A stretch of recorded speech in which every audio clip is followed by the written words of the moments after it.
Hi అండి అందరికీ. మొన్ననైతే boondi లడ్డీ try చేసాము. చిన్నగా బూందీ కొట్టడానికి మన దగ్గర ఏం లేదు కాబట్టి చిన్నగా బజ్జీలాగా వేసేసి వాటిని మిక్సీ పట్టి అయితే లడ్డులాగా చేసాము. టేస్ట్ అయితే పర్వాలేదు, చాలా బాగుంది. ఇందులో ఫుడ్ కలర్ కూడా వేసుకోవచ్చు, కానీ నేనైతే వేయలేదు.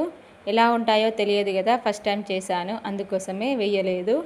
టేస్ట్ అయితే చాలా బాగున్నాయి. ఇందులో ఇలాచీని కొంచెం చక్కెరలో వేసి మిక్సీ పట్టి వేశాను. ఫస్ట్ టైమే ట్రై చేశాను, కానీ చాలా బాగా వచ్చాయి. ఇందులో కొంచెం నెయ్యి కూడా వేశాను. టేస్ట్ ఎలా ఉంటుందో అనుకున్నాను. లడ్డూలు అయితే చాలా బాగున్నాయి. నెక్స్ట్ టైం చేసినప్పుడు అయితే ఎక్కువ చేయాలి. ఫస్ట్ టైం కదా, వస్తాయో రావో అనేసి నేనైతే 1/2 kg శనగపిండితో ట్రై చేశాను. పర్వాలేదు, మళ్ళీ ఒకసారి చేసుకోవచ్చు. మా ఇంట్లో ఎక్కువగా లడ్డూలు ఎవరు తినరు. మా ఆయనకు మాత్రమే ఇష్టం లడ్డూలు అంటే. ఎప్పుడు ఒకేలాగా బూందీ కొట్టి ఎందుకులే అనేసి ఈసారి అయితే ఇలా ట్రై చేసాం.